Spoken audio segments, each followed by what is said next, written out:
मुनीब, आपकी जानिब आते हैं कानूनी पहलुओं के हवाले से। एक मुख्तसरन अली ज़फ़र ने यह बताया कि चूँकि वकला मौजूद नहीं थे, उनकी नुमाइंदगी नहीं हो रही थी और उन्होंने तहरीरी आर्गूमेंट्स दे दिए थे अपने, तो ज़्यादा सख्त सवालात कर लिए अदालत ने बैरिस्टर अली ज़फ़र से, जिसके जवाब देकर मामला बैलेंस हो गया। देखिए, किसी भी वकील के मौजूद ना होने से बहुत फर्क पड़ता है। जो तहरीरी जवाब होता है वो तो अदालत की मामलत के लिए, एक रिकॉर्ड के लिए दिया जाता है। अलबत्ता जो वकला अगर खड़े होके मौजूद होके आर्गूमेंट दें तो वो एक बात मुख्तलिफ होती है। मेरी राय में ये दुरुस्त फैसला नहीं था कि इसका बॉयकॉट किया जाए। अलबत्ता अब ये सियासी जमातें हैं, ये अपनी तरीके से बेहतर सोच सकती हैं कि उन्होंने क्यों अपने वकला को कहा कि बॉयकॉट करें। लेकिन आपका ख्याल है कि सबको अपनी नुमाइंदगी करनी चाहिए थी, अदालती मुआवनत करनी चाहिए थी। मुनीब, एक और कानूनी नुक्ता हम आपके सामने रखेंगे। बार बार जिक्र हुआ आज अदालत में रावलपिंडी बार एसोसिएशन के अपील का, जिसमें 2015 में फुल कोर्ट बनाया गया था। 8 जजेस का फैसला था पार्टी हेड के हक में। आज जब ये नुक्ता उठाया गया अदालत ने और इसकी गूंज बहुत देर तक सुनाई देती रही, एडिशनल अटॉर्नी जनरल ने भी ये मामला उठाया, आमिर रहमान ने। उनका ये कहना था कि 2015 में 8 जजेस ये फैसला दे चुके हैं कि पार्टी हेड का फैसला प्रिवेल करेगा।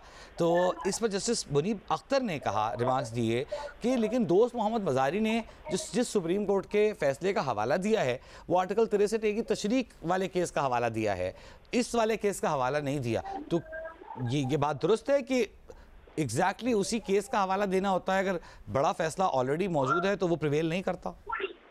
देखिए, इसका मामला फिर दोबारा एक तशरीह से और एक समझ से मुताल्लिक है। डिप्टी स्पीकर पंजाब असेंबली की रूलिंग के अंदर कानूनी हुक्म हो सकता है, बिल्कुल हो सकता है, लेकिन अदालत की तरफ से आज वो जो 8 जजेस के हवाले से बात हुई, जिसमें जनाब जस्टिस उमर अता बंदियाल साहब शामिल थे, अब वो एक व्यू अपनी जगह मौजूद है। अदालत ने आज इस बात का नतीजा, जो अभी तक हमारे शायद सामने भी आ जाएगा, निकला कि जी अदालत उसकी पाबंद नहीं है। ठीक है, 2015 का 2018 वाला मियां नवाज शरीफ वाला फैसला, वो जब जनाब जस्टिस मुनीब अख्तर को कोर्ट किया गया तो उन्होंने कहा नहीं, वो वोटिंग नहीं थी वहाँ और मामला था। ठीक है, लेकिन ये बात जरूर है कि उसके अंदर पार्टी हेड की तशरीह और उसकी अहमियत बहुत दी गई थी। अगर कोई बाकायदा तौर पर अदालत में पढ़ के सुनाया गया होगा, लेकिन आज शायद पता नहीं सुनाया है नहीं, क्योंकि वकला ही मौजूद नहीं थे, कि उसके अंदर तो ये लिखा हुआ है कि जो पार्टी हेड है वो तो डायरेक्टली कंट्रोल करता है पार्टी के अंदर, यानी पार्लियामान के अंदर और पार्लियामान की बाहर पार्लियामेंट्री पार्टी को भी, और बाकायदा तौर पर अल्फाज इस्तेमाल किए गए कि उनको कंट्रोल करता है डायरेक्टली और सुपरिटेंड करता है।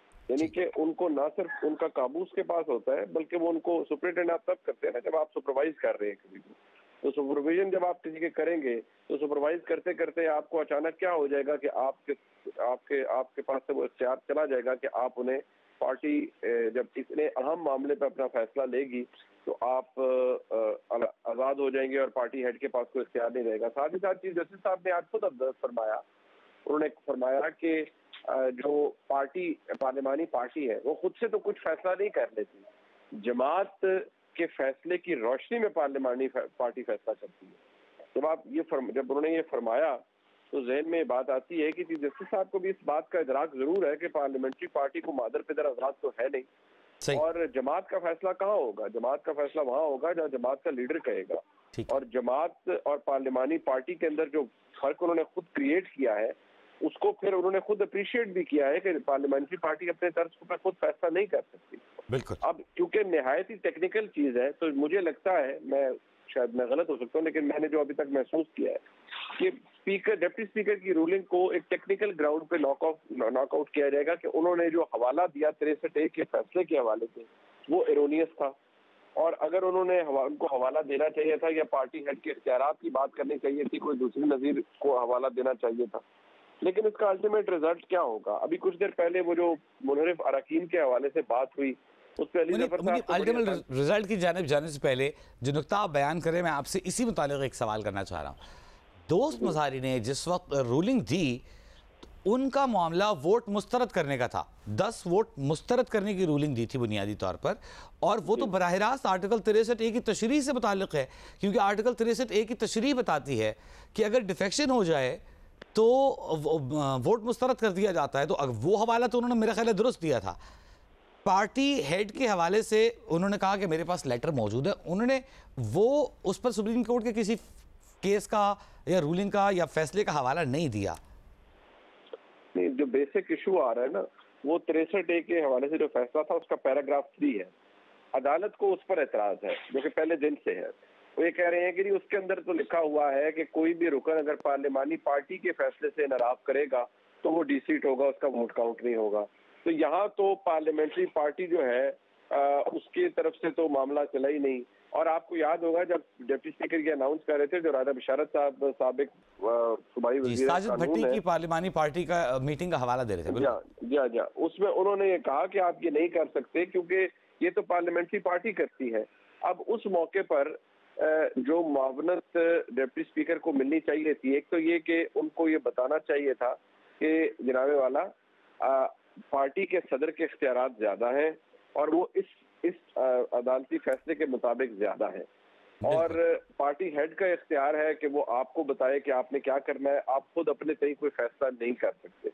राजा बिशारत साहब ने कहा जी कि वो तो हमने डिक्लेरेशन भेजा था उन 25 मुनर्रिफ अरकान का जो पहले भी गए थे, जो कि मेरे ख्याल में टेक्निकली बात गलत है क्योंकि वो डिक्लेरेशन आया इमरान खान साहब की जानिब से। वो फैसला भी हमारे सामने पड़ा हुआ है और उसके अंदर लिखा हुआ है कि इमरान खान साहब ने वो डिक्लेरेशन भेजा है। उसके टाइटल के ऊपर ये लिखा हुआ है कि वो पार्टी हेड ने डिक्लेरेशन भेजी हुई थी। बहरहाल अब उसमें नुक्ता ये है कि वोट, उन्होंने कहा वोट काउंट नहीं हो गए क्योंकि उन्होंने इनराफ किया चौधरी शुजात हुसैन साहब की वाज़ेह डायरेक्शन के बाद। अदालत को एतराज ये है कि भाई नहीं, इन्होंने इनराफ तो बाद की बात है, इनको तो डायरेक्शन जो है वो पार्लिमानी पार्टी की मानने के पाबंद थे। चौधरी शुजात हुसैन साहब की डायरेक्शन मानने के पाबंद नहीं थे। और अगर डिप्टी स्पीकर ने, जो मैं समझ रहा हूँ अदालत की तशरीह से, कि अगर डिप्टी स्पीकर ने ये कहना था कि ये पाबंद है पार्टी हेड की डायरेक्शन से, तो डिप्टी स्पीकर को फिर ये फैसला नहीं, वो दूसरे फैसले कोर्ट करने चाहिए थे और उसके अंदर जो पार्टी हेड की अहमियत है उसको कोर्ट करना चाहिए था। अब ये एक ऐसा नुक्ता है जो बगैर किसी वकील के डिप्टी स्पीकर साहब से मैं ये उम्मीद नहीं रखता कि वो एग्जैक्टली कि वो सही एग्जैक्ट 2015 पीएलडी कोर्ट करें और बताएं कि फलां फैसले के रूल से पार्टी हेड जो है वो मैं उनसे ये एक्सपेक्ट नहीं करता। मैं भी नहीं करता बिकॉज वो एक कोई कानूनी जो मामलात है, मेरे नहीं ख्याल कि उनको इसका इतना इदराक होगा। वो असिस्टेंट जरूर ले सकते थे। ये मैं जरूर कहूंगा रिकॉर्ड के ऊपर कि उनकी जो डिक्लेरेशन, जो उस वक्त अनाउंसमेंट थी उस सारे अपने एक्ट की, उसमें वो शेकी नजर आ रहे थे। उसमें एक वो नजर आ रहा था कि वो एक प्रेशर भी महसूस कर रहे हैं जो कि शायद इतने चार्ज एटमॉस्फेयर के अंदर होता है। इससे पिछले वाले में उनके बाल खींचे गए, ज़दोकोब किया गया, तो यकीनन वो एक वो होता है, वो एक नेचुरल है, वो एक नेचुरल कॉन्सिक्वेंस हो सकता है। लेकिन अब जो मुझे लग रहा है कि अदालत दो चीजों को इसमें वाज़ेह कर देगी। एक ये उन्होंने कहा कि 63A में फिर पार्लियामेंट्री पार्टी का इख्तियार है, पार्टी हेड फारग हो जाएगा आज के फैसले के बाद। नंबर 2, वो ये कहेंगे कि डिप्टी स्पीकर की रूलिंग के अंदर जो उन्होंने हमें कोर्ट किया पैराग्राफ 3 को, और वो जो किया उसके अंदर तो ऐसा कुछ नहीं लिखा हुआ कि पार्टी हेड के पास इख्तियार है, वो भी टेक्निकली गलत उसको करार देंगे। दो ऐसे नुकात हैं जिसके ऊपर ये जो रूलिंग है डिप्टी स्पीकर की, इसको वो कलअदम करार देंगे और जिसके नतीजे में फिर परवेज इलाही साहब वज़ीर आला पंजाब बन जाएंगे। ये दो नुकात हैं और मेरा ख्याल है इससे बढ़कर कोई बात इसलिए नहीं होगी। नहीं, इसमें फिर आपने वो जो नुक्ता पहले उठाया था कि लीगलाइज्ड डिफेक्शन का एक जवाब बन जाएगा क्योंकि अब पार्टी हेड तो बिल्कुल ही फारिग हो जाएगा, और दूसरा फिर इसके खिलाफ अपील आएगी, 63A की अपील का फैसला होगा, तो मामला बहुत गुंजलक नहीं हो जाएगा। सुप्रीम कोर्ट के फैसलों के खिलाफ अपील नहीं, रिव्यू होता है, क्योंकि सुप्रीम कोर्ट की हाईएस्ट अपीलेट कोर्ट वो इनके फैसलों के खिलाफ तो रिव्यू होता है। अब उसमें गुजारिश ये है कि जहां आप एक रिव्यू के न होने की दुहाई दे रहे हैं कि जी उसको नहीं सुना जा रहा, तो आप खुद हिसाब लगा लीजिए वजी साहब कि इस फैसले के खिलाफ रिव्यू कब होगा, कब बेंच बनेगा और कब समाअत होगी, वो तो कहते हैं ना करने वाली बात हुई। तो लिहाजा और एक जो मेरे लिए थोड़ा सा एक कंसर्निंग बात है वो ये कि क्योंकि ये एक फैक्ट है कि जो 3 मोअज़्ज़िज़ वकला थे उन्होंने रिप्रेजेंट नहीं किया अपने क्लाइंट के इंस्ट्रक्शन के ऊपर, तो मेरे ख्याल में उन्होंने शायद थोड़ा सा नुकसान अपना एक और करवा लिया। वो इसलिए कि जब वो आज वो जो 25 मुनर्रिफ अरकान की वो एक जो अपील है, वो जो पेंडिंग है सुप्रीम कोर्ट के सामने इलेक्शन कमीशन के फैसले के खिलाफ, अदालत में उसका जिक्र आज हुआ और अली जफर साहब जाहिर बात है उनके पास पूरी फील्ड थी, उन्होंने कहा जी कि नहीं वो तो क्लोज एंड पास ट्रांजैक्शन हो गई है, उसके बाद बहुत कुछ हो चुका है। एक और कानूनी चीज भी आपसे पूछ लूं, चौधरी शुजात साहब इलेक्शन कमीशन को रेफरेंस भेज देते हैं, वो तो पार्लिमानी पार्टी का इख्तियार था कि किसको वोट देना है, वो उन्होंने इस्तेमाल किया, परवेज इलाही वजीर आला बन गए जी। चौधरी शुजात साहब रेफरेंस इलेक्शन कमीशन को भेज देते हैं और फिर वो वोट ना काउंट करने वाला और ये सारा मामला जो भी हो जाए कि जब डिफेक्शन होगी और डिसीट होगा तो फिर वोट काउंट नहीं होगा, ये तो बहरहाल होगा या ये नहीं होगा? देखिए चौधरी शुजात साहब एंड ये एक पॉसिबिलिटी जरूर हो सकती है, एक मुमकिन बात है ना कि चौधरी शुजात साहब कहें मैं पार्टी हेड हूँ और उसी नज़ीर के ऊपर कि इमरान खान ने, क्योंकि वो टाइटल मौजूद है कि इमरान खान ने पार्टी हेड डिक्लेरेशन भेजी थी, मैं भी भेज रहा हूँ इनकी डिक्लेरेशन, सुप्रीम फैसले मेरे मुताबिक इन्होंने मेरे हुक्म को डिफाई किया है, अगेंस्ट पार्टी लाइन वोट दी है। इनकी जो गो के आर्टिकल 63A की तशरीह के बाद अब ये हो गया कि अगर कोई रुकन मुनरिफ होगा नहीं भी भेजा जाएगा रेफरेंस तो वो होगा, वो ऑटोमेटिकली हो जाएगा। लेकिन अब इशू ये है कि यहाँ पर अगर चौधरी शुजात हुसैन साहब ये करते हैं तो उसका नतीजा क्या निकलेगा? उसका नतीजा ये दो निकल सकते हैं, एक ये कि उसी तर्ज के ऊपर इलेक्शन कमीशन ऑफ पाकिस्तान एक हियरिंग करे और कहे जी हाँ ये पार्टी हेड की डिक्लेरेशन थी, और वहां पर भी क्योंकि इलेक्शन कमीशन ने ये कहा और माना कि तमाम जो 63A के प्री रिक्विजिट्स हैं उनका पूरा होना जरूरी नहीं, बस वोट डालना जरूरी है, वोट डालना जरूरी है और पार्टी हेड की क्लियर इंस्ट्रक्शन जरूरी है। ठीक है जी, वो जब पार्टी हेड के क्लियर इंस्ट्रक्शंस के खिलाफ वोट डल गए तो वो कह सकते हैं हाँ जी यहाँ भी नाराफ हो गया, इनको भी डिसीट कर दे।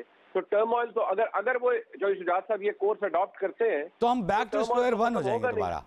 या बैक टू स्क्वायर, अगर ये 10 वोट निकालेंगे तो फिर खुदा ना खास्ता मतलब पंजाब में एक बहरान शुरू हो जाएगा, फिर चौधरी परवेज इलाही साहब माइनॉरिटी में चले जाएंगे और दूसरी साइड मेजॉरिटी में आ जाएगी। माइनॉरिटी नहीं, वो तो इलेक्शन लड़ने जाएंगे और अगले 2 महीने के लिए फिर या मतलब वो इसलिए मैं कह रहा हूँ कि वो माइनॉरिटी गवर्नमेंट तो चल नहीं सकती ना अगर अपोजिशन का आपका नंबर आपसे ज्यादा हो जाए, तो वो जब नहीं चल सकेगी तो फिर वो इलेक्शन कमीशन वो फैसला देगा और उसके खिलाफ फिर सुप्रीम कोर्ट में अपील होगी, फिर वो एक नया, ये तो एक ऐसी प्रिजम्पटिव गुफ्तगू हम कर रहे हैं ना जो एग्जैक्टली हाँ, वो तो बात की बात है। चौधरी शुजात हुसैन साहब ये करने का सोचते हैं नहीं सोचते, ये तो उनका अपना इस्तेकाक है या उनका अपना फैसला है। लेकिन मैंने आपको 2 नुकात मेन बताए हैं कि मुझे लगता है मेरी दानिश में कि ये टेक्निकल ग्राउंड्स हैं जिनको सामने रख के मौजूद अदालत फैसला करेगी। ठीक है मुनीफ, हमारे साथ ही रहिएगा। हमारे दोस्त इरशाद भट्टी साहब काफ़ी देर से इंतजार कर रहे हैं।